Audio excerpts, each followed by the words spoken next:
တရားဝဲပြီးလဲပြီးတော့ဥက္ခဆေလာမျိုးကနေပြီးတော့ဘုရားရှင်ကိုတော်မြတ်ဘယ်ကိုပြန်ကြွလာတော့ဆိုဝေသာလီကိုပြန်ရောက်လာတယ်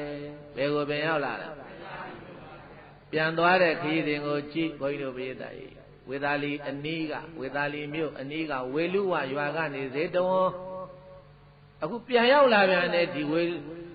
ဝေသာလီမြို့အဲ့ဒါဝေသာလီမြို့ကိုဘုရားရှင်ကိုတော်မြတ်ရောက်လာပြီးတော့ဝေသာလီမြို့ထဲဆွမ်းငံဝင်ဝေသာလီမြို့ထဲဆွမ်းငံဝင်ပြီးတော့ဆွမ်းစားလို့ပြီးတဲ့အခါကျတော့ဘုရားရှင်ကိုတော်မြတ်ကအာနန္ဒမထေရသူမြတ်ကိုခေါ်တယ်အာယဝနန္ဒလာအာနန္ဒသွားကြကုန်စို့ဘယ်ကိုသွားတော့ဆိုရင်ဘေသတေအဲ့ဒီဝေသာလီပြည်ရဲ့အနီးမှာစာပါလစေတီတဲ့စေတီကြီးနာမည်ကစာပါလစေတီတဲ့ဘာစေတီတဲ့အဲ့ဒီစာပါလစေတီကိုသွားကြကုန်စို့လို့အာနန္ဒတပါးတည်းခေါ်လို့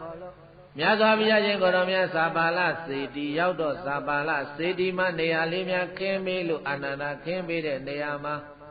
မြတ်စွာဘုရားရှင်ကိုတော်မြတ်တရင်သုံးထိုင်တော်မူပြီးတော့အာနန္ဒာကိုမိန့်တော်မူတယ်တဲ့จิตအာနန္ဒာဟောဒီဝေသာလီပြည်ကြီးဟာမွေးလျော်ဝယ်ရာကောင်းတယ်ဒီအတူပဲဥဒေနစေတီဂေါရမကစေတီတတ္တဗစေတီဘဟုဗုဒ္ဓစေတီသာရဏစေတီစာပါလစေတီတို့ဟာလည်းပဲမွေးလျော်ဝယ်ရာကောင်းတယ်အဲ့ဒီဝေသာလီပတ်ပတ်လည်းမှာဘုန်းကြီးတို့ပိဋကယခုဘုန်းကြီးပြောခဲ့တော့ဥဒေနစေတီတို့ဂေါရမကစေတီတို့တတ္တဗစေတီတို့ဘဟုဗုဒ္ဓစေတီတို့သာရဏစေတီတို့စာပါလစေတီတို့ဆိုတဲ့စေတီဆိုတဲ့စကားကိုဘုန်းကြီးတို့ပိဋကမှတ်ပါစေတီဆိုတာပူဇော်ရာဌာနစေတီဆိုတာဗါတဲ့လေပူဇော်ရာဌာနအဲ့ဒီပူဇော်ရာဌာနတွေကိုစေတီလို့သုံးတယ်အမှန်မှန်ကတော့နတ်ကွန်းနေတယ်ဗါတွေလဲပိဋကရဲ့အဲ့ဒီနတ်ကွန်းနေရှိနေတဲ့ပပလည်းမှာဘုရားရှင်ကိုရောမြတ်ကဒီနေရာဒီဒေသတွေဟာမွေးလျော်ဝရာကောင်းတဲ့အာနန္ဒာအမမထာပုဂ္ဂိုလ်တစ်ပါးပါးဟာအဋ္ဌိပ၄ပါးကိုပွားများထားတဲ့စောင့်တည်ထားတဲ့ရှိမှုထားတဲ့လို့ဆိုရင်အဲ့ဒီပုဂ္ဂိုလ်ဟာအာယုကပလုံးဖြစ်စေအာယုကကိုကျော်လွန်ရဖြစ်စေနေနိုင်တယ်လို့မိန့်တော်မူတယ်ဘုရားမိန့်တော်မူတဲ့စကားကိုဘုန်းကြီးတို့ပြည်တိုင်းပြန်နာထောင်ပါจิตအာနန္ဒာအဋ္ဌိပ၄ပါးကိုအဋ္ဌိပဘယ်နှပါးအဋ္ဌိပ၄ပါးကိုပွားများထားတဲ့ပုဂ္ဂိုလ်အထုတ်ထားတဲ့ပုဂ္ဂိုလ်ရှိမှုထားတဲ့ပုဂ္ဂိုလ်ဟာအာယုကပတ်လုံးဖြစ်စေအာယုကကိုကျော်လွန်ရဖြစ်စေနေနိုင်တယ်လို့ဘုရားအဲ့ဒီစကားမိန့်တော်မူတာဘယ်နှခွန်းလို့ဆိုရင်3ခွန်း3ချိန်3ခွန်း3ချိန်ဒီဘုရားရှင်ကိုရောမြတ်မိန့်တော်မူတယ်ဘုရားရှင်ကိုရောမြတ်မိန့်တော်မူတဲ့စကားကိုအာနန္ဒမထေရသူမြတ်သဘောမပေါက်ဘူးဖြစ်နေတယ်။ဘာဖြစ်လို့လဲဆိုရင်ပိဋကတေမာနနှောက်ရှက်ထားလို့ဘာဖြစ်လို့လဲမာနကကြောက်မဲ့ဘုရားရှင်ကိုပြပြီးတော့ခြောက်နေလို့တဲ့ခလန်းလန်းကနေပြီးတော့မာနကတရေရုပ်ကြီးပြပြီးတော့အာနန္ဒာကိုခြောက်နေတော့အဲ့ဒီအယုတ်ကြီးကိုစိုက်ပြီးတော့ကြည်နေတာပဇာလေးအဟောင်းသားနဲ့ဘုရားမိန့်တော်မူတဲ့စကားကိုအဓိပ္ပာယ်လည်းသဘောမပေါက်ဘူးတဲ့နားလည်းမလဲဘူးတဲ့ဘာတွေပြောနေမှမသိဘူးဘာဖြစ်လို့တော့ဆိုတော့ဘိန်းတို့ပြေးတိုင်းစိတ်ကဘုရားမိန့်တော်မူတဲ့စကားပေါ်မှာမရှိဘဲနဲ့ဟိုခလန်းလန်းကနေပြီးတော့ကြောက်မဲ့ဘုရားတရေရုပ်ကြီးနဲ့ခြောက်ပြနေတဲ့ဟာကဘာလဲဆိုပြီးတော့ထူးထူးဆန်းဆန်းကြည်နေတာပဇာလေးအဟောင်းသားနဲ့အဲ့ဒီချိန်မှာဘေသတေမာနကဘာလုံးလိုက်တုံးလို့ဆိုတော့အဲ့ဒီခနေတဲ့ပါဇာထဲကလက်ကလေးသေးသေးလေးဖန်ဆင်းပြီးတော့အာနန္ဒမထေရသူမြတ်ရဲ့နှလုံးကိုသွားပြီးတော့ညှစ်ထားတယ်နှလုံးသွေးမရောက်တော့သတိမေ့တယ်လို့ဖြစ်နေတယ်ဘယ်လိုဖြစ်နေလဲကြားတယ်ဘေသတေဘာမှပြန်မပြောလိုက်မိဘူးတဲ့တကယ်ဆိုလို့ရှိရင်ဒီနေရာမှာမြတ်စွာဘုရားနတ်လူတို့ရဲ့ကျိုးစီးပွားလို့ငါလောကချမ်းသာဖို့ရာအာယုကပတ်လုံးရှင်ဘုရားနေတော်မူပါဘုရားလို့အဲ့ဒီလိုလျှောက်ရမှာကိုမလျှောက်မိဘူးတဲ့တူတူပြောပရိသတ်ဘာဖြစ်လို့တော့ဆိုမာနနှောက်ရှက်ထားလို့ဘာဖြစ်လို့လဲတစ်ကြိမ်နှစ်ကြိမ်သုံးကြိမ်တိုင်အောင်လျှောက်ရင်သူအဲ့ဒီလိုလားလျှောက်လိုက်လို့ရှိရင်တဲ့ မြတ်စွာဘုရားသည်နှစ်ကြိမ်ထိအောင်ပယ်လိုက်မယ်သုံးကြိမ်မြောက်ကြရင်တော့ဖြင့်ဘုရားရှင်ကိုရောမြတ်လက်ခံတော်မူမယ်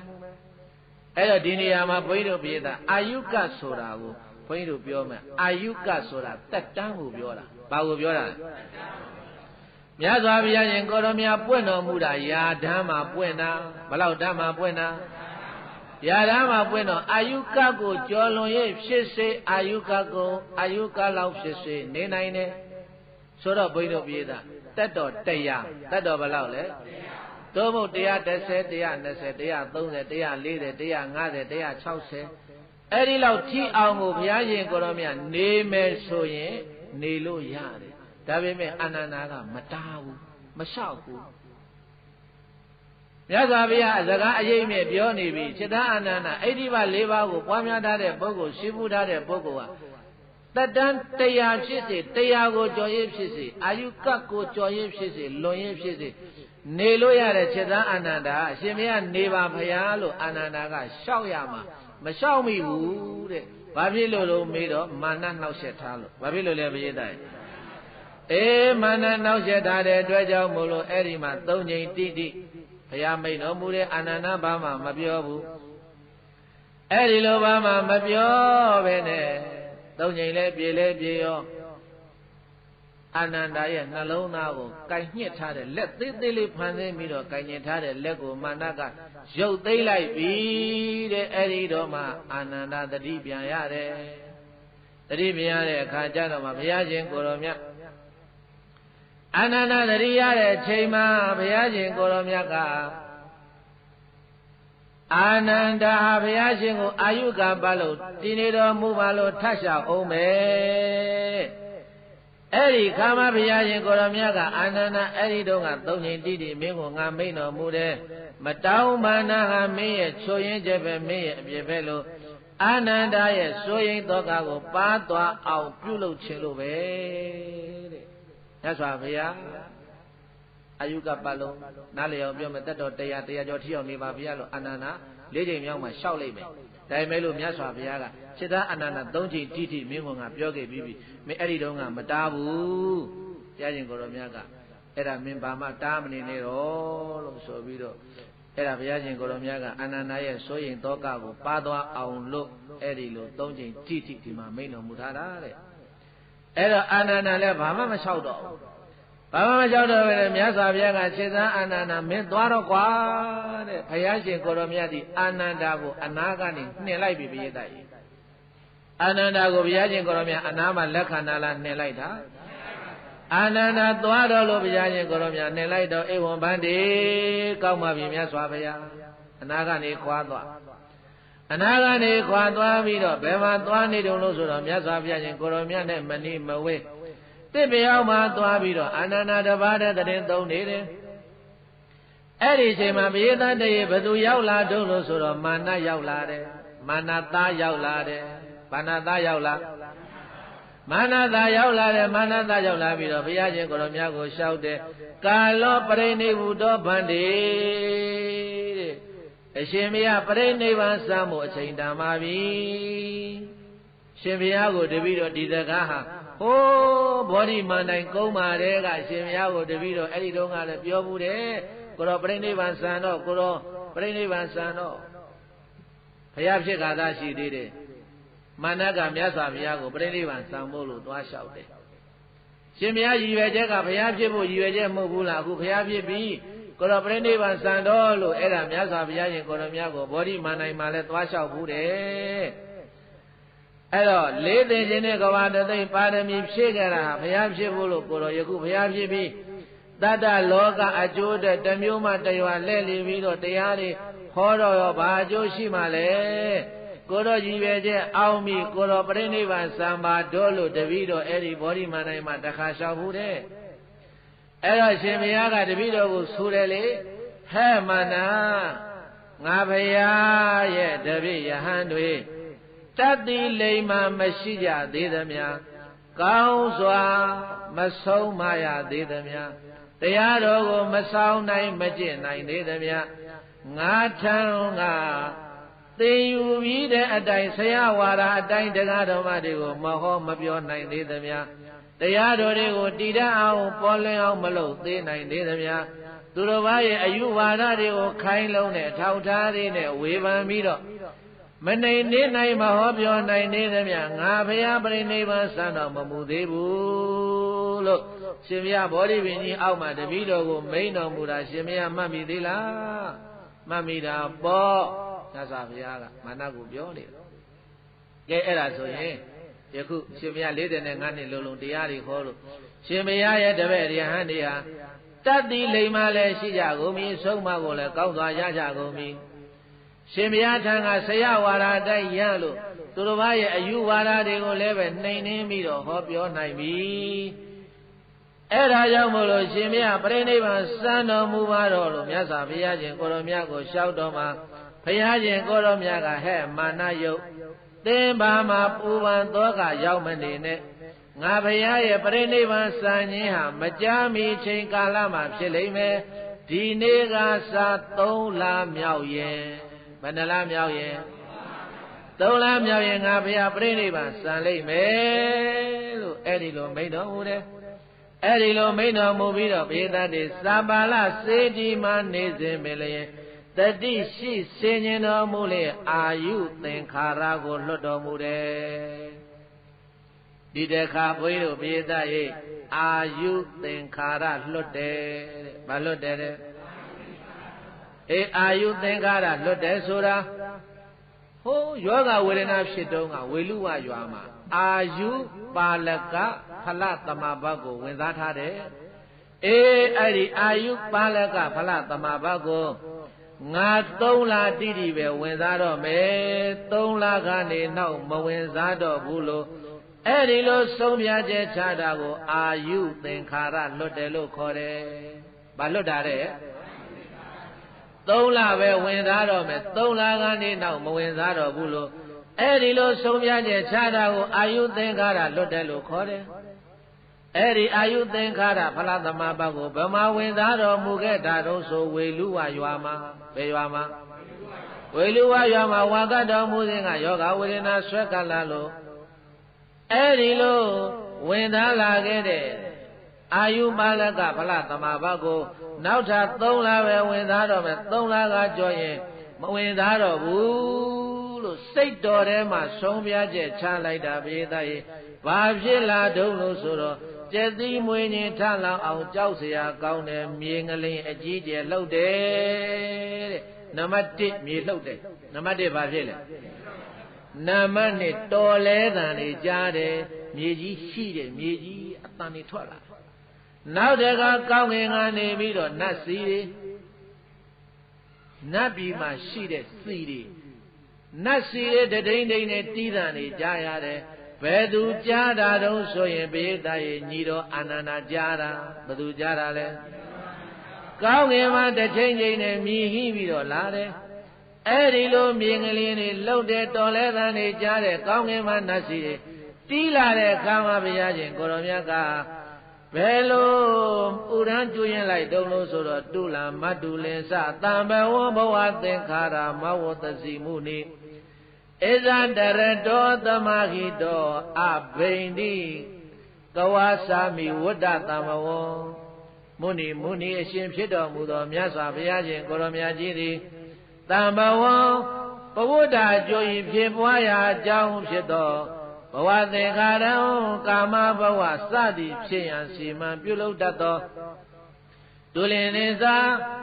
ပိုင်ပြ၍ရသည့်ကာမဝဒရာကံကို၎င်းအတုလင်စပိုင်ပြ၍မရသည့်မဲကိုကံကို၎င်းအဝတသိအရိယာမဖြစ်ထွေးခဲဆွန်ပေတော်မူပြီး၍ဧဇတရတောဝိပဿနာဉာဏ်ပညာဖြင့်ခန္ဓာပစ္စကဣဇတဝေလက္ခဏာယင်၃ချက်တင်လျက်စင်ញင်ရှုမျောမွေးလျော်တော်မူသည်ဖြစ်၍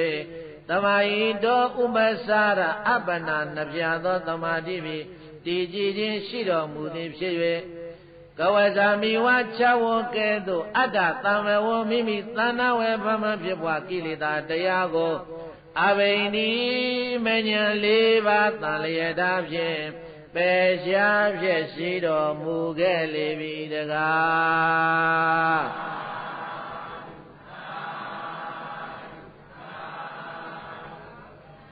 ငလျင်တွေလှုပ်တော်လဲသံတွေနတ်စီသံတွေစူညာပွက်လာတော့ပိသရေ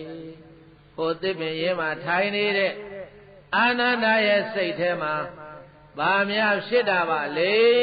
ဘာများဖြစ်တာပါလိမ့်နဲ့ပိသတေအံ့ဩပုံကောင်းလိုက်တာအကျိုးအကြောင်းများစွာဘုရားကိုသွားရှာအောင်ပါပဲလို့ဆိုပြီးတော့လေအဲ့ဒီသူနေတဲ့သစ်ပင်အောက်ကနေထလာပြီးတော့မြတ်စွာဘုရားထံကိုလာလျှောက်တယ်ဘုန်းတော်ကြီးတော်မူသောမြတ်စွာဘုရားစောစောတုန်းကဘုရားငရင်လှုပ်လိုက်တာအကြီးအကျယ်ပဲတော်လဲသံနေကြားတယ်ကောင်းကင်ကနတ်စီတွေတီးတယ်အဲ့ဒါဘယ်လိုဖြစ်တာလဲမြတ်စွာဘုရားလို့ဘုရားရှင်ကိုရောမြတ်ကိုလျောက်ထားတော့မှဘုရားရှင်ကိုရောမြတ်ကငလျင်လှုပ်ကြောင်း၈ပါးငလျင်လှုပ်ကြောင်းဘယ်နှပါး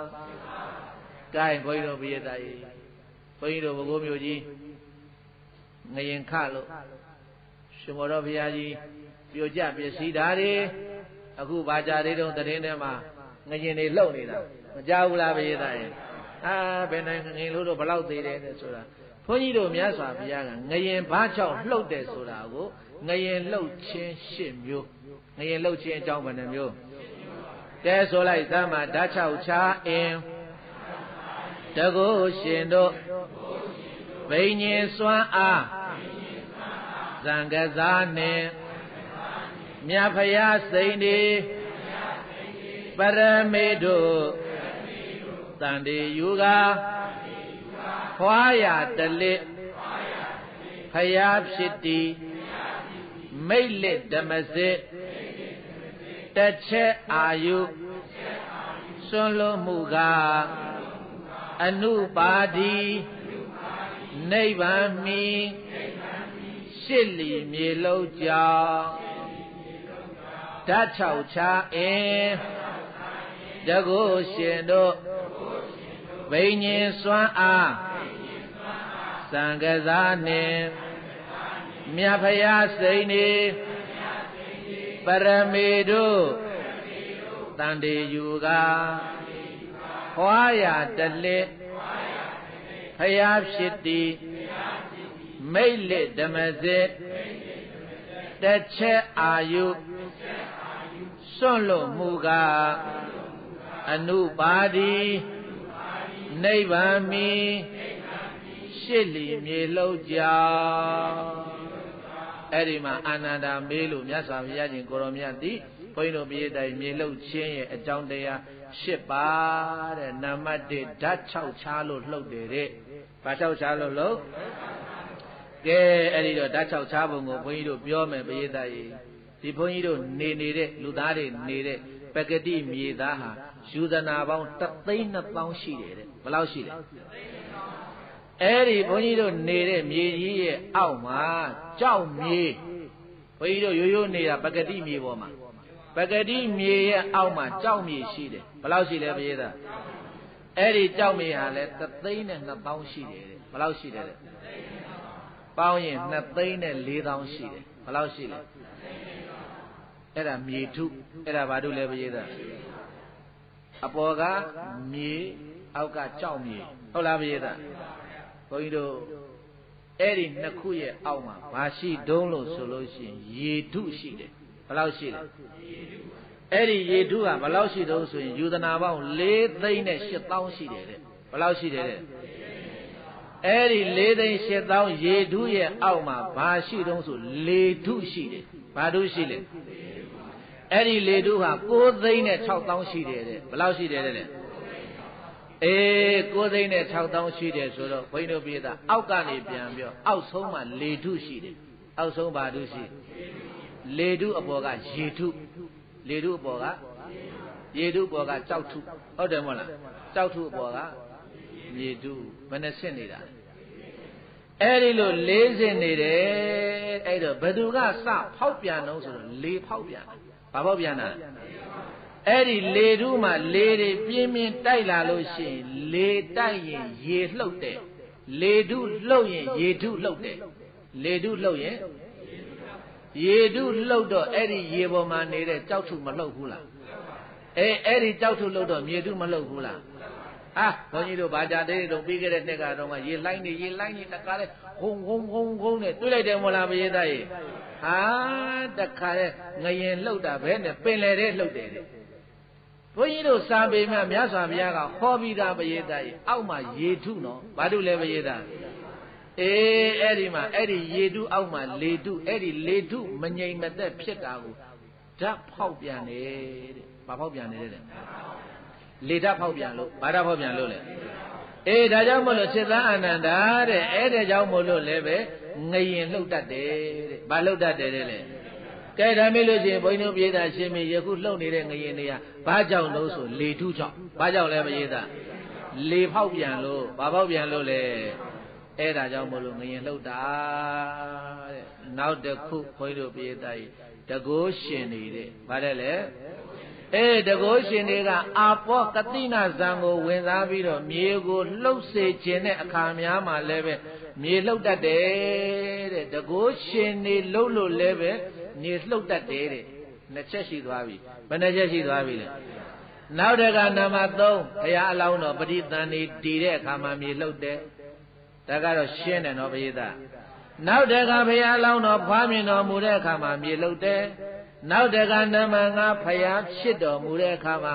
ဘောဓိမန္တိုင်းမှာသစ္စာ၄ပါးသိလို့တပ္ပေညုတရွှေဉာဏ်တော်ကြီးကိုရလို့ဖယားဖြစ်တော်မူတဲ့အခါမှာမြေလှုပ်တယ်တဲ့နံပါတ်6ဓမ္မစကြာတရားဟောတဲ့အခါမှာမြေလှုပ်တယ်ဓမ္မစကြာတရားဟောတဲ့အခါမှာလှုပ်တယ်နောက်တကနံပါတ်9အာယုသင်္ခါရလွတ်တဲ့အခါမှာမြေလှုပ်တယ်အာယုသင်္ခါရလွတ်တဲ့အခါမှာနံပါတ်8ပြိဋိဘံစောင်ဝင်သွားတဲ့အခါမှာမြေလှုပ်တယ်တဲ့အဲ့တော့ဘုန်းကြီးတို့မြေသားစဉ်းစားကြည့်တာဗုဒ္ဓရှင်တော်မြတ်ဘုရားရဲ့ဘဝဟာမြေလှုပ်တဲ့အချိန်ဘယ်နှကြိမ်လို့ဆိုရင်ပြန်ပြောမယ်ပရိသန္တိတည်တဲ့အခါမှာမလှုပ်ဘူးလားပတ်မြင်တော်မူတဲ့အခါမှာတရားဖြစ်တော်မူတဲ့အခါဓမ္မစကြာဟောတဲ့အခါမှာလှုပ်တယ်အာယုသင်္ခါရလှုပ်တဲ့အခါမှာ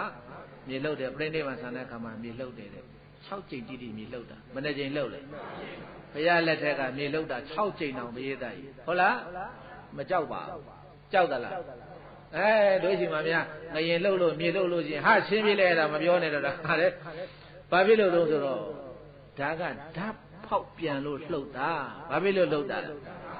ဓာတ်ဖောက်ပြန်လို့လှုပ်ရင်အန္တရာယ်ရှိတယ်ရှိသလားမရှိဘူးလားဓာတ်ရဲ့သဘောဟာဖောက်ပြန်တယ်ဓာတ်ဖောက်ပြန်ရင်အန္တရာယ်ရှိတယ်မြတ်စွာဘုရားပရိသန္တိတည်တဲ့အခါမျိုးတို့ဖွားမြင်တဲ့အခါမျိုးတို့ဓမ္မစကြာတရားဟောတဲ့အခါမျိုးဘယ်သူမှဘာတိုက်မှမပြေဘူးဘယ်သူမှမသိဘူးဟုတ်လားဘုရားသားကြီးသိယုံလှုပ်ပြတာဘုရားပရိနိဗ္ဗာန်စံပြီးသိယုံလှုပ်တာယခုလှုပ်တဲ့ငရင်ကတော့ဘုန်းကြီးတို့ဘုရားသားကြီးသိလိုက်ကြတာတခါတဲ့လူကိုတောက်ကိုလဲရောကြိုက်ရှိသေးတော့အဲ့တော့ဒီနေရာမှာမြေလှုပ်ကြောင်း10ပါးမြေလှုပ်ကြောင်းဘယ်နှပါးမြေလှုပ်ကြောင်း10ပါးဟောတော့အာနန္ဒာကသိသွားပြီဩဧကန္နာတော်မြတ်စွာဘုရားအာယုသင်္ခါရလွတ်လိုက်ပြီပရိနိဗ္ဗာန်စံတော်မှာပဲလို့ဆိုသိလဲသိရောဘုန်းကြီးတို့ပြည့်သားရဲ့အဲ့ဒီမှာအာနန္ဒာကမြတ်စွာဘုရားကိုတောင်းပန်မယ်လို့လှုပ်ရောသူကပရိနိဗ္ဗာန်မဆံမနဲ့ပေါ်နေပါအောင်ပေါ့သူကတောင်းပန်မလို့လှုပ်ရောလှုပ်လဲလှုပ်တော့ဘုရားရှင်ကိုတော်မြတ်ကဘုန်းကြီးတို့ပြည့်သားရဲ့အဲ့ဒီမှာအာနန္ဒာတောင်းပန်တာစကားအဆက်မခံပဲနဲ့ဘုရားဘာတရားတွေဆက်ဟောတော့ဆိုတော့ပရိသတ်10ပါးအဘိယာဒနာအဘိဘာယတနာတရား10ပါးဝိမောက္ခတရား10ပါးအဲ့ဒါတွေဘုရားအဲ့ဒီမှာအာနန္ဒာကိုတရားတွေကြီးပိတ်ခေါ်တာတရားတွေကြီးပိတ်ဟောပြီးတော့မှအဲ့ဒီမှာမာနပရိနိဗ္ဗာန်စံမို့လို့လာလျှောက်တဲ့အကြောင်းတွေကိုပါမြတ်စွာဘုရားရှင်ကိုတော်မြတ်ကပြောတာမင်းဟိုသစ်ပင်အောက်သွားနေတော့အာနန္ဒာတဲ့ငါဘုရားထံကိုမာနလာပြီးတော့ပရိနိဗ္ဗာန်စံမို့လို့လာလျှောက်တယ်အဲ့ဒီတော့အာနန္ဒာကအာယုကပတ်လုံးတည်နေဖို့လို့ရှင်မရတတန်တရားဖြစ်စေတရားကြောရေးဖြစ်စေနေပါဘုရားလို့အဲ့ဒီမှာ၃ကြိမ်တီးတီးတစ်ခါထပ်လျှောက်တယ်လျှောက်တော့မှဘုရားရှင်ကိုရောမြတ်ကဘာပြောတော့ဆိုတော့နောက်ဆုံးတော့จิตသားအာနန္ဒာတဲ့မင်းငါဘုရားရဲ့တမ္မာတံဘောဓိဉာဏ်ကြီးကိုမင်းရှုံးသလားယုံပါတယ်မြတ်စွာဘုရားယုံရင်မင်းငါဆက်မလျှောက်နဲ့ငါဘုရားကမိန့်တော်မူပြီးရင်ပြင်တယ်လို့ထုံးတာမရှိဘူးအဲ့တော့မင်းငါဘုရားရဲ့တပ္ပညုတဉာဏ်တမ္မာတံဘောဓိဉာဏ်ကိုယုံတယ်ဆိုရင်မလျှောက်နဲ့တော့မင်းရိပ်မိပါစေတော့လို့ဆိုပြီးတော့ငါဘုရားရှင်ကိုယ်တော်မြတ်ဟာအနီးကတ်တဲ့မင်းကိုအနီးမှာကတ်နေတဲ့မင်းကိုငါဘုရားပြိဋိနိဗ္ဗာန်စံဖို့အကြောင်းကိုအချိန်ချင်းမိတ်နေတဲ့ ဒီတစ်ချိန်နဲ့မဟုတ်ဘူးပိဋကရေအဲ့တော့မြတ်စွာဘုရားရှင်ကိုတော်မြတ်ကအဲ့ဒီမှာအာနန္ဒာကိုအစပြန်ပေါ်ပေးတယ်မင်းမှတ်မိသေးလားတဲ့မင်းနဲ့ငါနဲ့ဂိစကုတ်တောင်မှာနေတော့ကဂိစကုတ်တောင်မှာတဝါဆိုတော့ကအဲ့ဒီမှာတည်းကငါဘုရားရှင်ကိုတော်မြတ်ပြိဋိဘံစံမယ်ဆိုတဲ့ကြောင့်မင်းကပြောဘူးတဲ့မင်းကဘာမှမပြောဘူးတဲ့အဲ့ဒီကနေပြီးတော့ရာဇဂိုပြည်ရောက်တော့ဂေါတမအမိရတဲ့ညောင်ပင်မှာလည်းမင်းကတခါပြောဘူးတဲ့မင်းကဘာမှမလျှောက်ဘူးတဲ့အဲ့ဒီကနေပြီးတော့စောရပပတလို့ခေါ်တဲ့6ကမ်းပါးနာကိုမင်းနဲ့ငါနဲ့ရောက်သွားတော့လည်းပဲအဲ့ဒီနာရောက်တော့ကလည်းပဲငါပြိဋိဘံစံမို့လို့ပြောတယ်မင်းကဘာမှမတားဘူးအဲ့ဒီကနေပြီးတော့ဝေဘာရတောင်ဆောင်တတ္ထပန္နိလို့ခေါ်တဲ့လိုင်ကိုရောက်တော့လည်းမင်းကတခါပြောသေးတယ်မင်းကဘာမှမပြောဘူးတဲ့အဲ့ဒီကနေပြီးတော့ဣတိဂိရိတောင်ပေါ်တက်သွားပြန်ဟောတယ်ဣတိဂိရိတောင်ကဘာကာလသီလာဆိုတဲ့ကြောက်ပြာပေါ်ရောက်တော့လည်းမင်းကပြောသေးတယ်တဲ့မင်းကမတားဘူးတဲ့နောက်တက်ကရင်းတိုက်တော့တပ္ပသွန်တိကလို့ခေါ်တဲ့တပ္ပသွန်တိကလို့ခေါ်တဲ့တောင်ဆောင်ရောက်တော့လည်းပဲငါပြိဋိဘံစံဖို့လို့မင်းပြောသေးမင်းကငါပြောသေးတယ်ကွာတဲ့မင်းငါ့ကိုဘာမှမပြောဘူးအဲ့ဒီကနေရာဇဂိုပြည်တဘောဓာယုံကြောင့်အဲ့ဒီကနေဝေလူဝံအဲ့ဒီကနေဇူဝကတရဲ့ဥယျင်အဲ့ဒီကနေမတ္တကုတ်ရှိယမိဂရာဝံတော်မှာမင်းကအချိန်ချင်းပြောတယ်တဲ့ဘုန်းကြီးတို့ပိဋကတ်ဖယားသည်ပြိဋိဘံစံဖို့ကြွတင်ပြောတာ10ချိန်ကြာတယ်ဘယ်နှချိန်ကြာလဲအဲ့ဒီအရာအဲ့ဒီရက်တင်မှာမင်းကပြိဋိဘံစံမဲ့ကြောင့်ကြွတင်ပြောတော့လဲပဲမင်းငါ့ကိုဘာမှမလျှောက်ခဲ့ဘူးတော်ပြီတဲ့မင်းကမလျှောက်နေတော့နဲ့နာနာဘာဝသေကွဲကွဲကွာရခြင်းဝိနာဘာဝရှင်ကွဲကွဲကွာရခြင်းဆိုတဲ့တရားတွေကိုငါဘုရားရှင်ကိုတော်မြတ်ရှိကြတဲ့ကကြိုတင်ပြီးတော့ဟောခဲ့ပြီးမလျှောက်နဲ့တော့အာနန္ဒာလာသွားကြသူဆိုပြီးတော့မြတ်စွာဘုရားရှင်ကိုတော်မြတ်ဒီပိဋကရေဘယ်ကိုခေါ်သွားတော့ဆိုတော့အာနန္ဒာကိုမဟာဝုံတော်ဘယ်ကိုခေါ်သွားလဲမဟာဝုံတော်ကုတကာရအကြောင်းကိုကြွတော်မူသွားတယ်ကုတကာရအကြောင်းကိုကြွတော်မူပြီးတော့ဘုရားရှင်ကိုတော်မြတ်ကจิตအာနန္ဒာဝေသာလီပြီးတပတ်လည်းမှာဝါဆိုနေတဲ့သံဃာတော်တွေကိုစုဝေးသွားခေါ်ပါအဲ့ဒီလိုသံဃာတော်တွေကုတကာရအကြောင်းတော်ကိုရောက်လာတဲ့အခါမှာဘုရားရှင်ကိုတော်မြတ်ကသာသနာအရှိခံတည်တံ့စေကြောင်းတရားတွေကိုဟောပါတယ်ကဲပိဋကရေဘုန်းကြီးတို့မြတ်စွာဘုရားရဲ့သာနာတော်ကြီးတည်တံ့ဖို့လို့အရှိခံဖို့လို့ဘုရားမြတ်စွာသာသနာရောက်ဝါနေသို့လင်းပါတယ်ဘုရားမြတ်စွာသာသနာရှေကြာ9000တည်ပါစေလို့ပါဇက်ကနေဘယ်လိုဆိုနေဘယ်လိုပြောနေဟောဒီတရားတွေကိုမကျင့်ဘူးဆိုရင်သာသနာမတည်ဘူးတဲ့သာသနာကွယ်သွားမယ်တဲ့ကဲဘယ်တရားတွေတုံးဆိုတာသိရအောင်သံဃာတော်တွေကိုဘုရားရှင်ကိုတော်မြတ်ကခေါ်တယ်နံပါတ်1จิตသားတို့သာသနာတော်ကြီးအရှိခန့်တည်တံ့စေခြင်းရင်တတိပဋ္ဌာန်တရား၄ပါးအထုတ်ပါတတိပဋ္ဌာန်တရားဘယ်နှပါသာသနာတော်အရှိခန့်တည်တံ့စေခြင်းတတိပဋ္ဌာန်တရား၄ပါးအထုတ်ပါသမ္မာပဋ္ဌာန်တရား၄ပါးအထုတ်ပါဣတိပ၄ပါးကိုပွားများပါအိန္ဒြေ၅ပါးကိုပွားများပါဘုဇင်9ပါးကိုပွားများပါမဲ့ခင်ရှင်ပါပေါင်းဘောဓိပက္ခိယတရား38ပါးဘောဓိပက္ခိယတရားဘယ်နှပါ38ပါးသောတရားတွေကိုပွားများပါလို့စတာဘိယတရေတတိပဋ္ဌာန်ကစတယ်ဘယ်ကစလဲတတိပဋ္ဌာန်ကစတယ်ဒါကြောင့်ဘုန်းကြီးတို့ပြေတာပုံသူတော်ကောင်းဆိုကြည့်ပါတတိပဋ္ဌာန်တရားမပွားများလျင်သာသနာပင်အမှန်ပင်ကွယ်လိမ့်မည်တတိပဋ္ဌာန်တရားမပွားများလျင်သာသနာပင်အမှန်ပင်ကွယ်လိမ့်မည်တတိပဋ္ဌာန်တရားမပွားများလျင်သာသနာပင်အမှန်ပင်ကွယ်လိမ့်မည်ဆိုကြည့်ပါ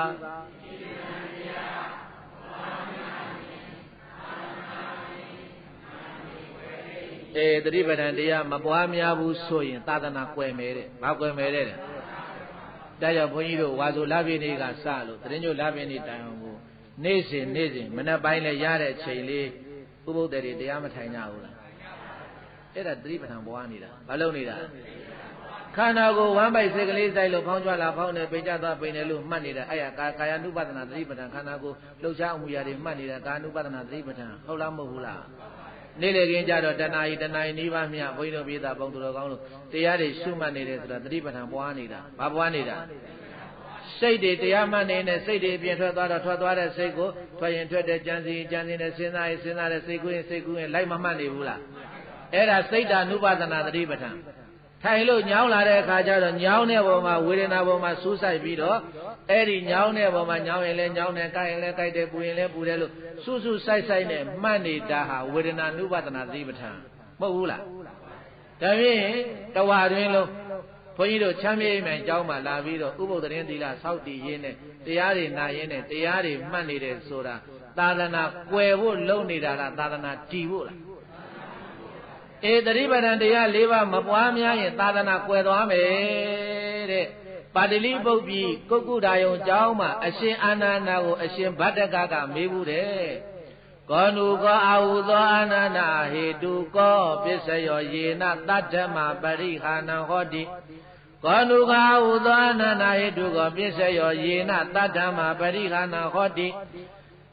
အရှင်မယအာဟုသောအာနန္ဒာရှင်မယအာနန္ဒာဟေတုကောနုကောဟေတုကောအဘယ်အကြောင်းကြောင့်တတ္ထမပရိဟာနံဘုရားရှင်ကိုရောမြတ်ရဲ့တတ္ထမသုံးမြတ်သာနာတော်ကြီးသည်တည်တံ့ခြင်းဆုပ်ယုပ်ခြင်းနေဖြစ်နိုင်ပါသလဲဖရာအဲ့ဒီတော့ဘိဓိပိသရဲ့အာနန္ဒာမထေသူမြတ်ကပြန်ပြေးတဲ့သတုံနံခောအာဟုသောဗတ္တတတိပဋ္ဌာနံအဘာဝိတတအဘဟုလီကတတသတ္ဓမ္မပရိခာနံဟောတိအာဟုသောဗတ္တငါရှင်ဗတ္တခောရှင်စေဧကံအမအဖြင့်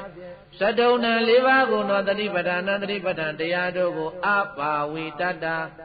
ထင်သွားမပွားများသည့်အဖြစ်ကြောင့်၎င်းအဘဟုလီကတ္တတကျိန်ပံများစွာမပြုဝတ်သည့်အဖြစ်ကြောင့်၎င်းတတ္တမပရိဟာနံသူတော်ကောင်းတရားဆုပ်ယုပ်ခြင်းသည်ဝါတတ္တမသုံးပြသာနာတော်ကြီးရဲ့ကွယ်ခြင်းသည်ဟောတိကောင်းသာမသိဖြစ်ပါပေသည်လို့ဗျာကရောတိစုံဆိုင်မရှိဟုတ်တိုင်းစွာဖြေပေးတော်မူလိုက်ပါပေတည်း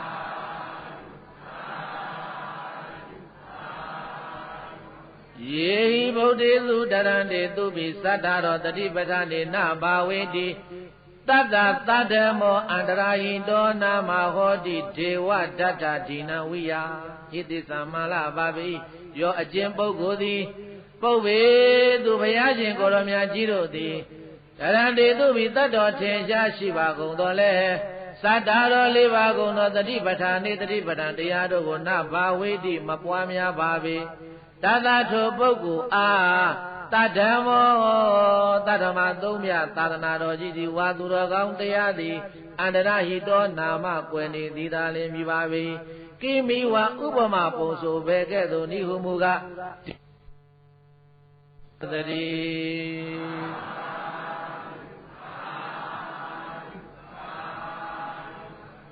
ပိယသားဒီနေရာမှာဗာမိတ်တော်မူသွားတော့ဆိုရင်လေဘုရားတတ်တော်ထင်ရှားရှိတော်မူနေတဲ့အချိန်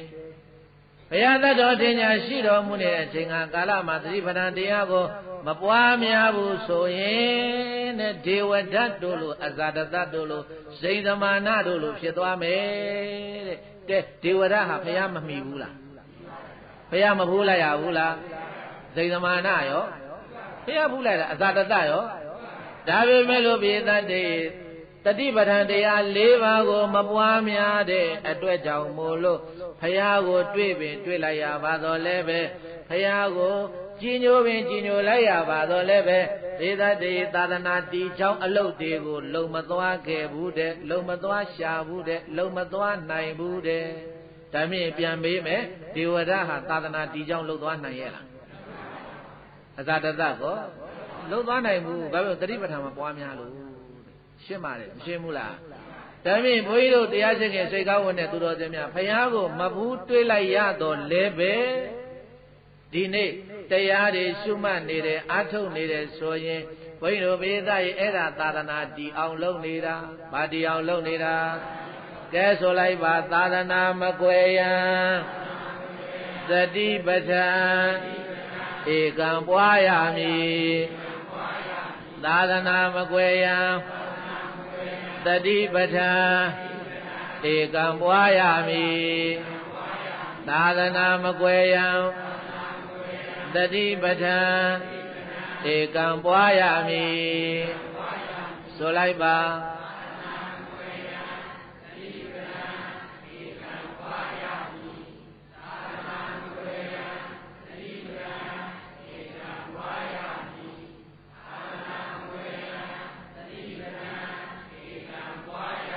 သာသနာတော်ကြီးမကွယ်စေခြင်းမူဆိုရင်ဘာပွားမယ်တတိပဋ္ဌာန်ပွားချစ်သားတို့တဲ့ဖယားမိန်တော်မူနေတာသံဃာတွေကိုမာနေတာဆိုပါတတိပဋ္ဌာန်ပွားများပြန်ဧကံသာသနာစီလိမ့်မည်တတိပဋ္ဌာန်ပွားများပြန်ဧကံသာသနာစီလိမ့်မည်တတိပဋ္ဌာန်ပွားများပြန်ဧကံသာသနာစီလိမ့်မည်ဆိုလိုက်ပါ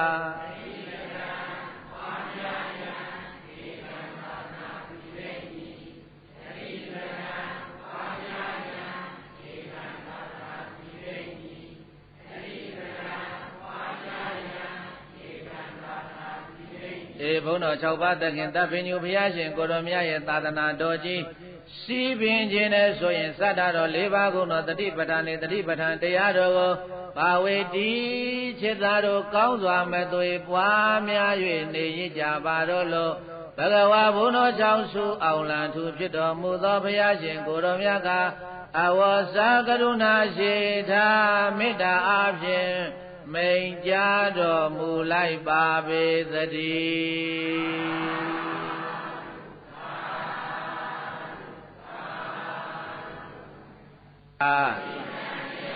မပွားများလျင်သာသနာပင်အမှန်ပင်ကွယ်လိမ့်မည်သာသနာမကွယ်ရန်တတိပဋ္ဌာန်ဧကံပွားရမည်တတိပဋ္ဌာန်ပွားများပြန်ဧကံသာသနာစီလိမ့်မည်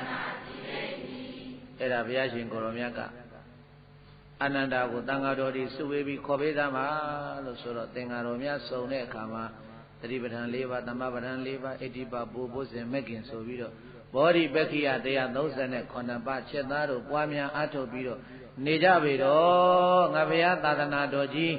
စီပင်ခြင်းနဲ့တိုးတက်ခြင်းနဲ့ပြန့်ပွားခြင်းနဲ့ဆိုရင်တတိပဋ္ဌာန်အစထားလို့ဘောဓိပက္ခိယ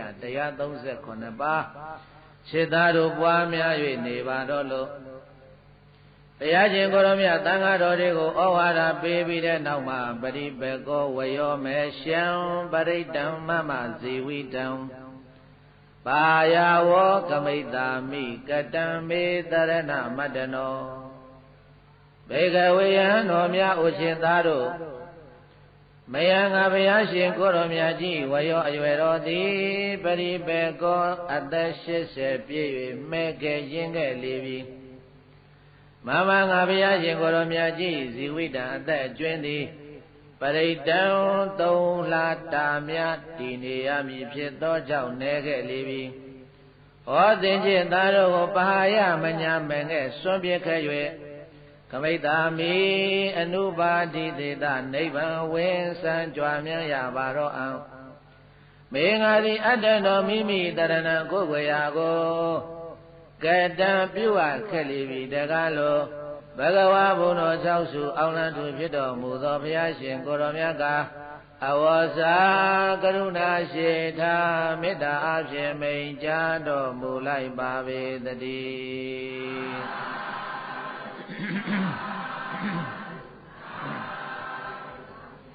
စိတ်သားတို့တဲ့ငါဘုရားတတ်တော်80ပြည့်ပြီအတွက်ကြောင့်မို့လို့ငါဘုရားရဲ့တတ်တော်ဟာတဖြည်းဖြည်းနဲ့မှဲ့ပြီးတော့တည်တည်များလို့မဲ့ကြွေရတော့မဲ့အချိန်ခါမျိုးကိုရောက်နေပြီဇီဝိတံအသက်ကျွင်းသည်ပရိတံ3လတာမြတည်နေရမည်ဖြစ်သောကြောင့်နေခဲ့လေပြီတကားဒီကနေနောက်ရေတွဲရင်3လပဲနေရတော့မယ်လို့သင်္ဃာတော်တို့ကိုမိန့်တော်မူတယ်ဒါရင်မဲလောက်ဆိုတော့မကသေးဘူးပိဋကဤမြတ်စွာဘုရားရှင်ကိုရောမြတ်အဲ့ဒီသံဃာတွေညီမူရာသံဃာတော်တွေစုဝေးနေတဲ့အခါမှာဘုရားရှင်ကိုရောမြတ်ကအဘာမတာတတိမန္တောသူသီလာဟောထဘိက္ခဝောသူသမာဟိတာသင်္ကပ္ပသာစိတ်တမနုရခထဘေကဝေပရိသလေးပြจิตသားจิตမိတို့အပ္ပမတာကုသိုလ်7ပါးမြတ်တရား၌မချာနေညာကျိုးလုံးလာသည် အဘမတ္တတရားလက်ကင်ထားကြကုန်လျက်တတိမံတော်မမေ့မလျော့မပေါ်မတန်ထက်သန်သောတတိရှိကြကုန်သည်ဖြစ်၍သူသီလကောင်းမြတ်ပြည့်စုံလုံးညုံသောသီလရှိကြကုန်သည်ဟောထဧကံစင်စစ်ဖြစ်ကြပါကုန်လောသူသမာဟိတသင်္ကပ္ပကောင်းစွာတည်ကြည်ကောင်းစွာကြံစည်ခြင်းရှိကြကုန်လျက်သစိတ်တံမိမိတို့ရဲ့စိတ်ကိုအနုရခထကိလေသာ10,000ရံမနှောက်အောင်ရှောက်ရှောက်ကြကုန်မှာတော့လို့ဘဂဝါဘုံတော်6စုအောင်လံသူဖြစ်တော်မူသောဘုရားရှင်ကိုရောမြတ်ကအဝေါစာကရုဏာရှိတာမေတ္တာအဖြင့်မိန်ကြားတော်မူလိုက်ပါပေသတည်း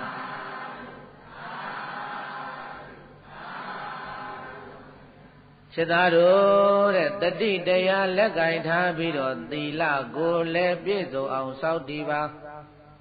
မိမိတို့ရဲ့စိတ်ကလေးကိုလည်းပဲကိလေသာရန်သူတွေအဝင်မခံရအောင်လို့ခြေသားတို့စောင့်ရှောက်ပြီးတော့နေပါဒီပါဠိတော်မှာလဲစကား2ခွန်းစကားဘယ်နှခွန်းယောဣမသမိန်ဓမ္မဝိနယေအပ္ပမတောဝိဟတတိပါယဇာတိသံသာရံဒုက္ခတံတံကရိတတိယောဣမသမိန်ဓမ္မဝိနယေအပ္ပမတောဝိဟတတိပါယဇာတိသံသာရံဒုက္ခတံတံကရိတတိဘေကဝေယံတော်မြတ်ဥရှိသားတို့ယောအမတ်မတင်အကျဉ်သူသည်ဣမသမိန်ဓမ္မဝိနယေတရားသဖြင့်ဆုံးမရာဤဓမ္မဝိနယသာသနာတော်မြတ်၌အပ္ပမတော်အပ္ပမရတရားလက်ကင်ထားလျက်ဝိဟတတိ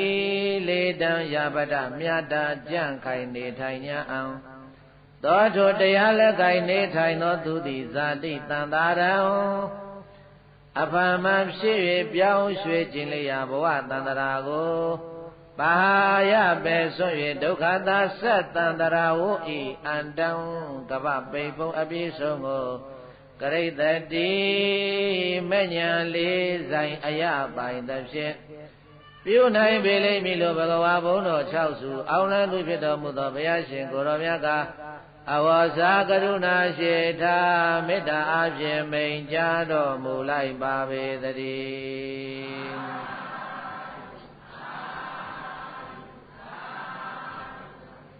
ခြေသားတို့တဲ့သွားထိုင်လျောင်းရဣရိယာပုတ်4ပါးလျောင်းထိုင်ရသွားဣရိယာပုတ်4ပါးလုံးမှာတတိတရားလက်ကင်ထားပြီးတော့မမေ့မလျော်တော့အပ္ပမတာတတိတရားကိုလက်ကင်ထားပြီးတော့ခြေသားတို့နေကြမယ်ဆိုရင်တဲ့အဲ့ဒီပုဂ္ဂိုလ်ဟာဇာတိတန်တာရံအပ္ပမဖြစ်၍ပြောင်းရွှေ့ခြင်းလျာဘဝတန္တရာကိုပဟာယပဲဆွံ့၍ဒုက္ခသာဆက်တန်တာရဝတ္တုခဤအန္တံကပ္ပပိဖုံအပြည့်စုံကိုကရိတတိမဲ့ညာလေးဆိုင်အယပိုင်သဖြင့်တတိတရားလက်ကင်ထားပြီးတော့ကြိုးစားရှုမှတ်နေတဲ့ပုဂ္ဂိုလ်တွေဟာမလေးစဉ်ဖို့လေးစဉ်ကိုရရှိနိုင်လိမ့်မယ်လို့အဲ့ဒီမှာဘေသတည်းဘုရားရှင်ကိုတော်မြတ်သင်္ဃာတို့ကိုဩဝါဒကထာများပေးပါတယ်တညာလုံးဩဝါဒကထာပေးပြီးတော့မနဲ့လင်းတော့ဘုရားရှင်ကိုတော်မြတ်ဝေသာလီမြို့တဲကိုဆွမ်းခံဝင်ပါတယ်ဝေသာလီမြို့တဲ့ဆွမ်းခံဝင်ပြီးတော့ဆွမ်းဖုံးပေးဆွမ်းဖုံးပေးလို့ပြီးတဲ့အခါကျတော့ဝေသာလီပြည်ကိုပြန်ပြီးတော့လှည့်ပြီးတော့ကြည်တော်မူတယ်ဝေသာလီကနေထွက်ပြီးဝေသာလီမြို့ကိုနောက်ဆုံးနေတဲ့ဘုရားရှင်ကိုတော်မြတ်ကြည်တော်မူတော့ကြည်တော်မူပြီးသည့်နောက်မှာအာနန္ဒာကိုမိန့်တော်မူတဲ့စေတအာနန္ဒာယခုဝေသာလီပြည်ကိုကြည်ခြင်းဒီငါဘုရားရှင်ကိုတော်မြတ်ကြည်ရဲ့နောက်ဆုံးကြည်ခြင်းပဲအာယမနန္ဒာစေတအာနန္ဒာလာငါတို့သွားကြကုန်စို့ဘယ်ကိုသွားမလို့ဆိုရင်ပြေးသားဗန္ဓုရွာကိုတဲ့ဘယ်ရွာတဲ့လေစေတအာနန္ဒာဝေသာလီကနေပြီးတော့ဗန္ဓုလို့ခေါ်တဲ့ရွာကိုသွားကြအောင်စို့ဘုန်းကြီးစဉ်းစားကြည့်တယ်တတ်တော်က80မြတ်စွာဘုရားလေတတ်တော်ဟာဒီအတွက်မနာမနာတစ်မြို့မှတစ်မြို့တစ်ရွာမှတစ်ရွာလှည့်လည်ပြီးတော့သွားတော်မူနေတာဘာဖြစ်လို့တော့ဆိုအချိန်နဲလို့ဘလောက်နဲတော့ဆိုရင်ပြိဋိဘံစံမှု3လပဲကြံတော့တယ်ဘလောက်ကြံလဲ ရက်90ပဲကြံတော့တယ်ကောင်းကောင်းအနားယူဖို့ကောင်းတယ်မနာဘူးသွားနေတာဝေသာလီကနေရောက်လာပြန်ပြီဗန္ဓုရွာကိုရောက်လာဗန္ဓုရွာကိုနောက်ပါသင်္ဃာတော်များခြံရန်လို့ညီတော်အာနန္ဒာနဲ့ဘုရားရှင်ကိုရောမြတ်တို့ဗန္ဓုလို့ခေါ်တဲ့ရွာကြီးကိုရောက်လာတဲ့အခါကျတော့မှအဲ့ဒီဗန္ဓုရွာမှာတရင်သုံးပြီးတော့ခေတ္တကဏနားနေတဲ့အချိန်မှာဘုရားရှင်ကိုရောမြတ်သံဃာတော်တို့ကိုတရားဟောပြန်တယ်သီလသမာဓိပညာစာဝိမု ക്തി စာအနုတ္တရာအနုဗုဒ္ဓဣမေဓမ္မာဂေါတမေနယတသိနောဘေကဝေယံတော်မြတ်ဩစေသားတို့အနုတ္တရာအတုမရှိအလွန်မြတ်ပြီသောသီလေစာအရိယာတို့ရဲ့သီလကို၎င်းသမာဓိစာအရိယာတို့ရဲ့သမာဓိကို၎င်းပညာစအရိယာတို့ရဲ့ပညာကို၎င်းဝိမု ക്തി စအရိယာဝိမု ക്തി ကို၎င်းဣမေဓမ္မာဤတရားအစုတို့ကိုယတသိနာများသောအချမ်းရရှိတော်မူသောဂေါတမေနာဂေါတမနွယ်ဘွားရှင်တော်မြတ်ဖရာသည်အနုဗုဒ္ဓံမဖောက်မပြန်အမှန်မြင်သိမြင်အပ်ပါပေပြီတကား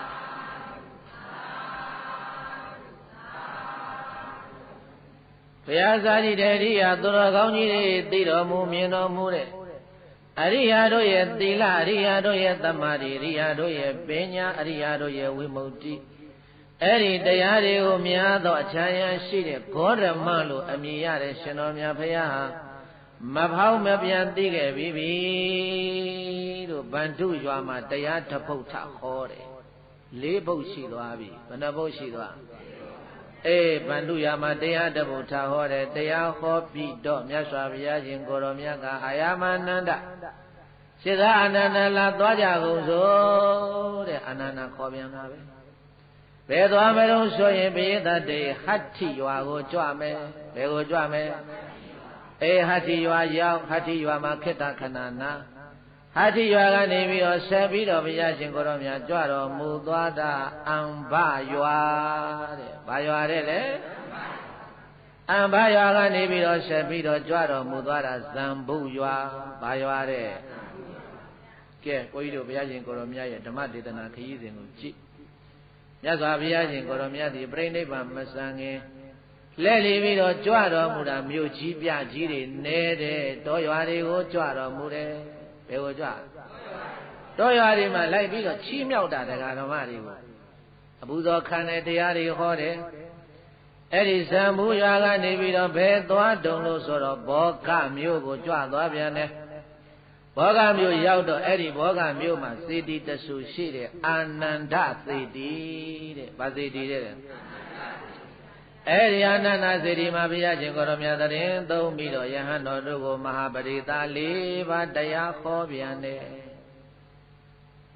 အာနန္ဒစေတီမှာဘုရားရှင်ကိုရောမြတ်သည်သင်္ဃာတော်တို့ကိုမဟာပတိသလို့အမည်ရတဲ့တရား၄ပါးတဲ့အဲ့ဒါဟောတယ်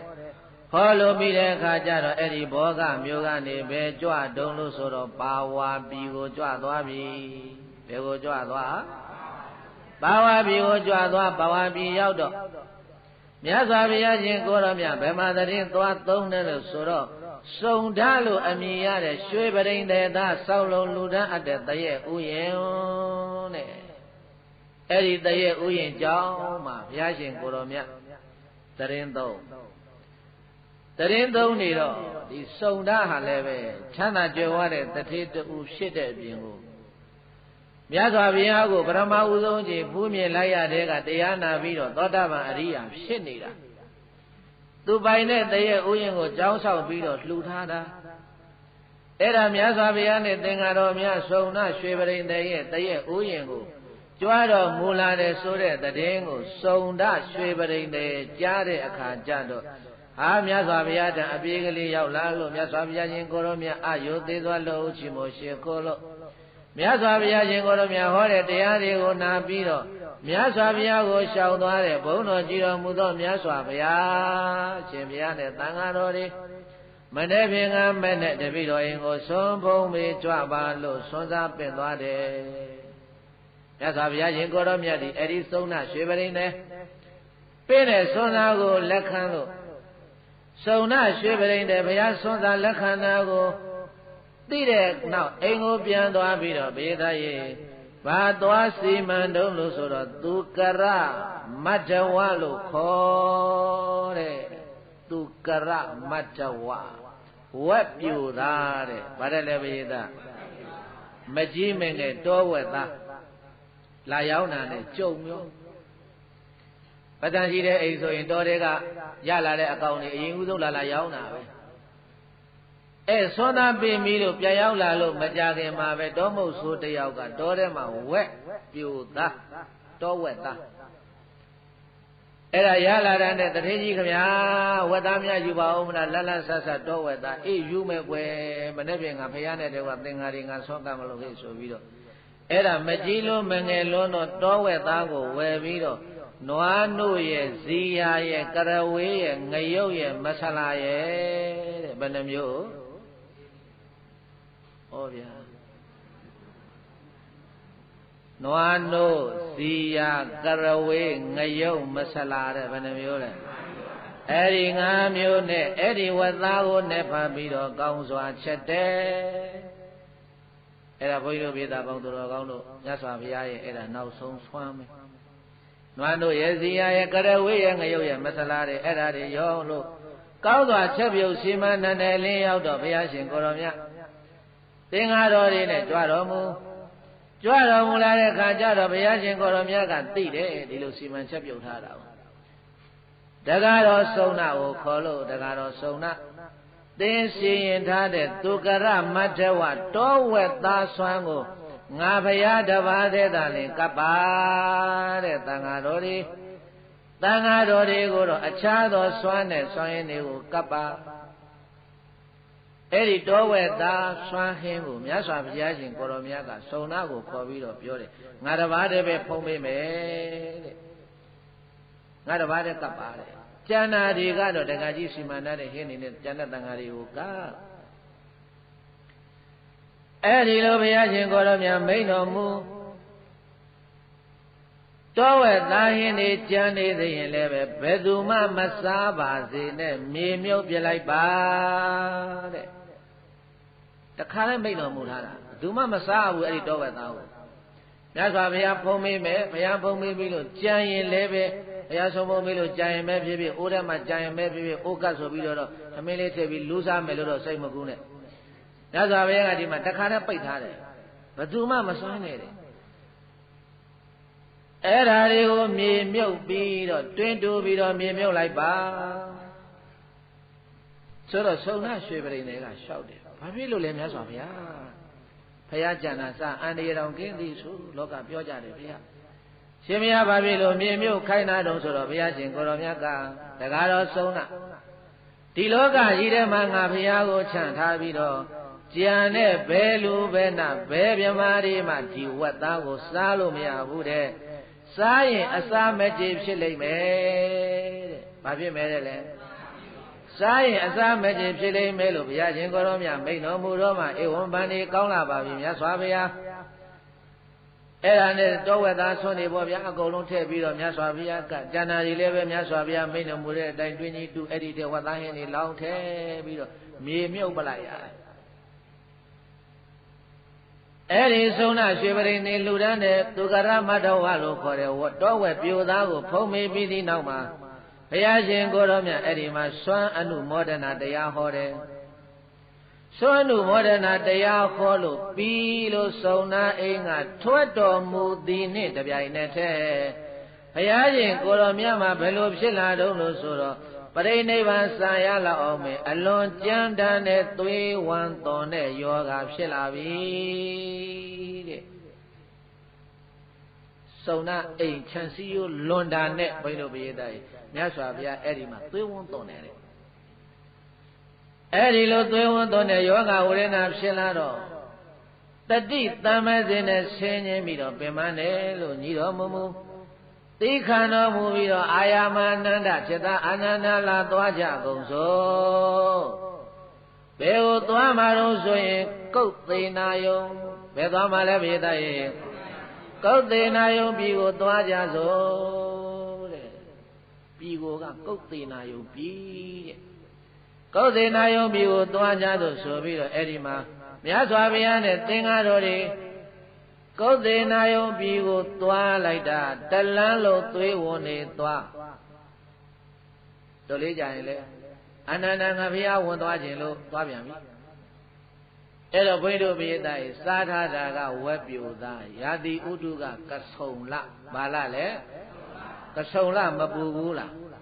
တကူကဆုံဆွေ့ဆွေ့ခုံဆိုတဲ့အတိုင်းနေကလည်းပူတဲ့အချိန်ဖြစ်တဲ့ယောဂါကလည်းသွေးဝန်းသွားတဲ့ယောဂါဆိုတော့ဘုန်းကြီးတို့ပိဋကစဉ်းစားကြည့်ဖို့မြတ်စွာဘုရားအားတော့ဘလောက်ကုန်မလဲဆိုတာကိုအဲ့ဒီလိုနဲ့စုံနာရွှေပရိသတ်သားအိမ်ကထွက်လာပြီးတော့သွေးဝန်းသွားတာကိုဒါစုံနာရဲ့ဆွမ်းကိုဖုံးမေးလို့မြတ်စွာဘုရားရှင်ကိုတော်မြတ်အစာမှားလို့တော့မထင်တဲ့ပိဋကတွေအစာမှားတာမဟုတ်ဘူးဝတ်တော်လိုက်တာဘာဖြစ်တာလဲဘုန်းကြီးတို့ပြောခဲ့ပြီးပါပြီယောဂဖြစ်ကြောင်း6မျိုးယောဂဖြစ်ကြောင်းဘယ်နှမျိုးကမ္မစဝိပါဒကဆိုတာလေကံကြောင့်ဖြစ်တဲ့ယောဂကံကြောင့်ဖြစ်တဲ့အနာဝဏကံနာဆိုတာကြားဘူးတယ်မဟုတ်လားဘုရားရှင်ကိုယ်တော်မြတ်ယခုဖြစ်တာဟာကံအနာပါကံကြောင့်ဖြစ်တာပါစေဓမ္မဖြစ်စဉ်ကာလကတထေသာကိုဆေးဘဝကမပေးလို့ဝမ်းသွားစေတိုက်ကြွေးခဲ့တဲ့ဝိဘတော်စုံနာရဲ့ဆွမ်းကိုဖုံးမေးလိုက်ရလို့ဘုရားရှင်ကိုယ်တော်မြတ်ဝမ်းသွားတာမဟုတ်ဘူးတဲ့စုံနာရဲ့ဆွမ်းလေးရှိနေလို့အဲ့ဒီဆွမ်းဖုံးမေးလိုက်လို့ဘုရားရှင်ကိုယ်တော်မြတ်ဟာပါဝါပြီကနေပြီးတော့ကုဿေနာယုံကိုခြေလင်ခီးကြွတော်မူနိုင်တာတဲ့တကယ်လို့အဲ့ဒီဆွမ်းနာမဖုံးမရဘူးဆိုရင်မြတ်စွာဘုရားကိုသင်္ဃာတော်များထမ်းစင်နဲ့ပြင်ရမယ်လက္ခဏာမျိုးမှရှိနေတယ်စုံနာရဲ့ဆွမ်းကိုဖုံးမေးလိုက်ရလို့ဘုရားရှင်ကိုယ်တော်မြတ်ခြေလင်ခီးဖြင့်ကုဿေနာယုံကိုကြွတော်မူနိုင်တာဘုရားရှင်ကိုအာနန္ဒနဲ့သံဃာတော်တွေဖေးမှတွေ့ခေါ်ရင်းနဲ့ကုဿေနာယုံကိုလာလိုက်တာမြေသက်အရေးကောင်းတဲ့သစ်ပင်တွေ့တော့ဘုရားရှင်ကိုယ်တော်မြတ်ကနာနေဖို့လို့အာနန္ဒကိုမိန့်တော်မူတဲ့จิตအာနန္ဒငါဘုရားရှင်ကိုယ်တော်မြတ်ရဲ့ဒုက္ခသင်္ကန်းကြီးကို4ခေါက်4လွှာတဲ့4ခေါက်ခင်းပေးပါတဲ့ဘယ်နှခေါက်ခင်းပေးလဲငါဘုရားရှင်ကိုယ်တော်မြတ်ရဲ့နှစ်ထပ်ခေါ်တဲ့ဒုက္ခသင်္ကန်းကြီးကို4ခေါက်4လွှာခင်းပါငါဘုရားရှင်ကိုယ်တော်မြတ်ခဏနာခြင်းတယ်စဉ်းစားကြည့်တော့တတ်တော်က80ကြွလာတဲ့ခရီးကခရီးရှိကြီးကားယထာလှဲဆိုင်ကဘာမှမပါဘူးခြေလျင်ခရီးကြွတော်မူလာတာဘလောက်ပင်မနွမ်းတယ်မလို့ဆိုတာငါဘုရားပင်မလို့ခဏနာမယ်ငါဘုရားဒုက္ခတော်ခင်းပေးပါဆိုတော့ညီတော်အနန္ဒကအယေဝသာကောင်းတဲ့သစ်ပင်အောက်မှာမြတ်စွာဘုရားတရင်သုံးဖို့လို့လျောင်းဆက်ဖို့လို့ကိတ္တခဏနာခိုးဖို့လို့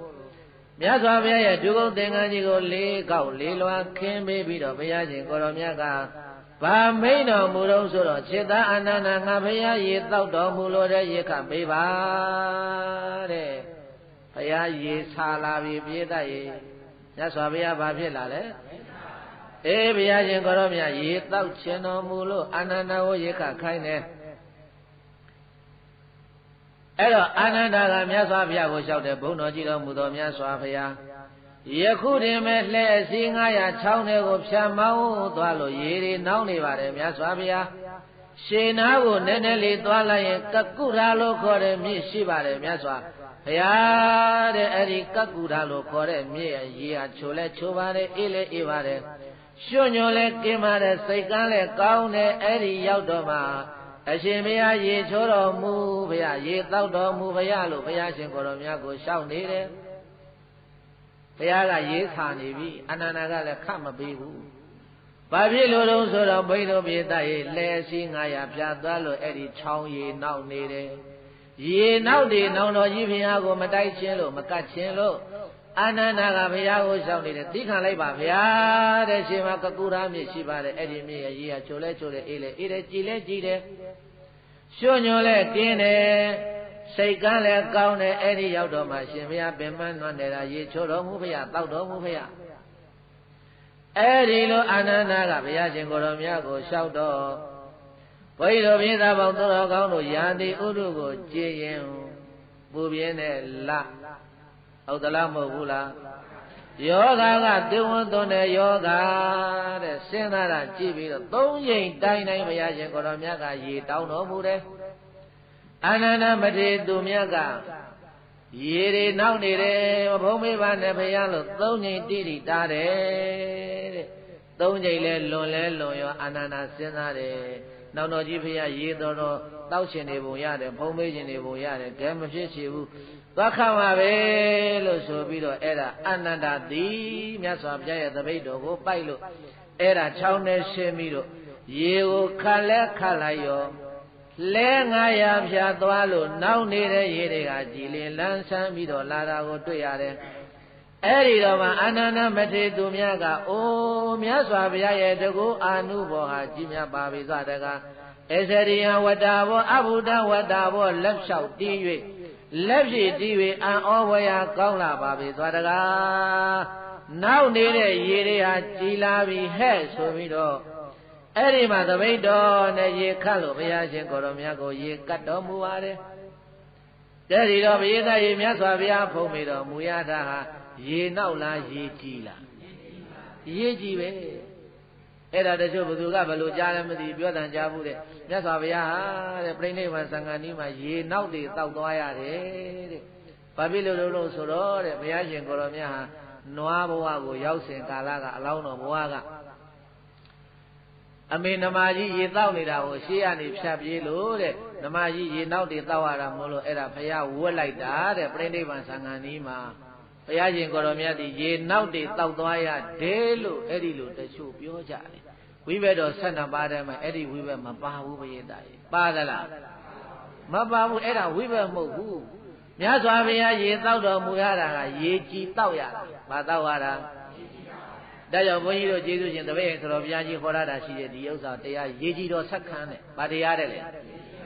ရေကြည်တော်ဆက်ခန်းဆိုပြီးတော့တပည့်ရင်ဆိုတော့ဘုရားကြီးခေါ်ရတာအသေးသေးခေါ်တာအဲ့ဒီမှာကအာနန္ဒမြတ်စွာဘုရားကိုရေကြည်တော်ဆက်ခန်းတရားအဲ့ဒါဘုရားရှင်ကိုယ်တော်မြတ်ပြိဋိဘံသံဃာနီမှာဘုရားသားရေတောက်သွားရတဲ့ရေကရေကြည်လားရေနောက်လားရေကြည်တော်ကိုပဲဖုံးမေးတော်မူရတယ်တောက်တော်ရေတောက်တော်မူပြီးတော့သစ်ပင်ရင်ခဏနားနေတော့သစ်ပင်ရင်မှာခဏနားနေတော့မှဘုရားသားတေအာလာရဂိုင်းဆရာကြီးရဲ့တပည့်တူဖြစ်တဲ့ပုဂ္ဂုသလို့ခေါ်တဲ့မန္လမင်းသားရောက်လာတယ်မြတ်စွာဘုရားရေဖုံးမေးပြီးလို့ခဏခဏသစ်ပင်အောက်မှာလျှောက်ဆက်လို့နားနေတဲ့အချိန်မှာအာလာရဂိုင်းဆရာကြီးရဲ့တပည့်ဖြစ်တဲ့ပုဂ္ဂုသလို့ခေါ်တဲ့မန္လမင်းသားရောက်လာဘုရားရှင်ကိုတွေ့တဲ့အခါကျတော့သစ်ပင်အောက်ကိုဝင်ပြီးတော့ဘုရားရှင်ကိုရောမြတ်ကိုရှ िख ိုးပါတယ်ရှ िख ိုးပြီးတော့မြတ်စွာဘုရားရှင်ကိုရောမြတ်ကိုလျှောက်ထားတယ်တဲ့ပုဂ္ဂုတမန္လပုဒ္ဒမန္လမင်းဘုရားရှင်ကိုပြန်ပြီးတော့သူပြောပြနေတာသူတွေ့ခဲ့ဘူးတဲ့အဖြစ်အပျက်လေးတစ်ခု